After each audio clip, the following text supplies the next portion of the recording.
Hello everybody, this is the BG, and today we're going to learn how to make bratwurst. If you're wondering why the thumbnail doesn't have the white classic Wisconsin bratwurst on it, it's because I don't particularly like that variety that much. I've always preferred the Slovak or Hungarian paprika style bratwurst myself.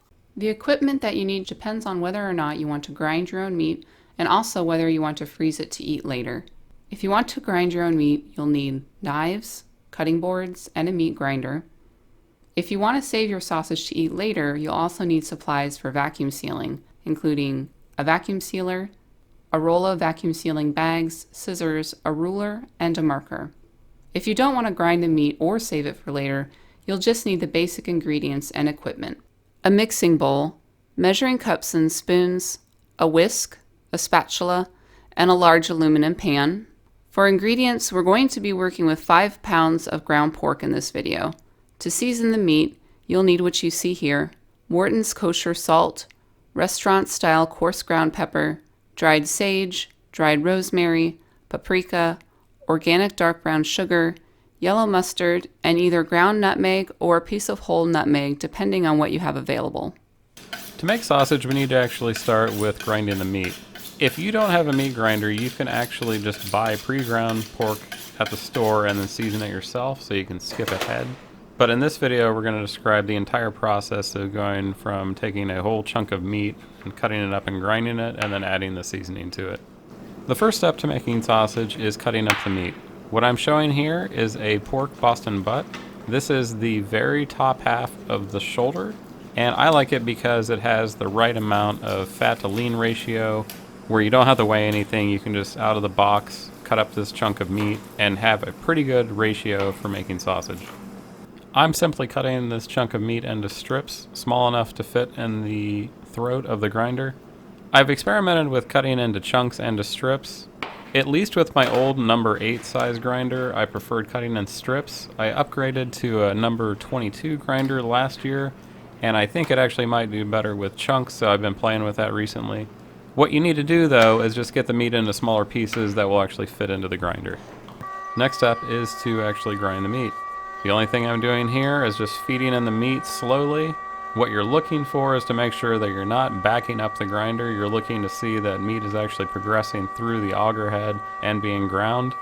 One thing to take note of at the very beginning of when you're grinding the meat is to see how fast the meat is coming out of the grinder head. You want to have just a visual of that so that over time, if you're grinding lots of meat, you can evaluate if things are getting bogged down or not. If it seems like meat is being ground too slowly, a half hour into grinding a large quantity of meat, you probably need to take the whole assembly apart and clean the cutter head and the grinding plate and so forth. But that's the only thing that we're doing here, is you're just carefully feeding in the meat, looking at how fast it's actually being fed into the machine. From the processing side of it, you're looking at what the fat ratio is coming out. You can see how white the little streaks of meat are. If you have a very lean section, you need to mix that, across the pan, and then if you have a very fatty section, you want to streak that across the pan too. I'm looking to make sure that the ratio of fat to meat stays roughly the same around the pan, so I'm always moving around, looking at how fatty or how lean the meat is coming out of the grinder. If you already have the meat prepped, the next step is to get the seasoning ready. In this video, I'm going to be showing how to mix up a 5-pound batch. Normally, I would be doing a 10-pound batch of sausage. To mix up the seasoning, you're going to start with 3/4 of a cup of water, and then to that you're going to add the yellow mustard to it to fill it up to a 1-cup measure. That way it's easier to pour out the mustard instead of having to scrape out the mustard from a different measuring utensil. Then you're going to add 1.5 tablespoons of salt, 2 tablespoons of the restaurant pepper, a 1/2 tablespoon of dark brown sugar. I am not packing this. 2 tablespoons of dried sage, 1 tablespoon of rosemary, 2 tablespoons of paprika, and then either 1/2 of a nutmeg grated or 1/2 tablespoon of already ground nutmeg. Then whisk all the ingredients together, and now you're ready to add it to the meat. Since this is a 5-pound batch, I'm going to be using a large size aluminum pan. To that I'll add the 5 pounds of meat, press it out a little bit, add divots to it, and then pour in the seasoning mixture. Now it's time to mix to your heart's content. For this, I'm going to be mixing top to bottom, left to right, right to left. You're kneading the seasoning mixture into the meat over time. So think of this almost as you are kneading a ball of dough, getting it ready to make a loaf of bread. After a few minutes, you're going to notice that the meat starts to tighten up. That's what you're looking for. You're looking for a springiness to the meat so that it's actually physically hard to continue kneading it.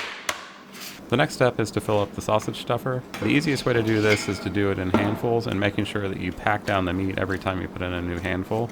The piston that makes up the sausage stuffer actually has a one-way air valve on it, but it's much easier to do this if you're making sure that you're getting all of the air bubbles and voids out of the meat mixture as you pack it into the piston.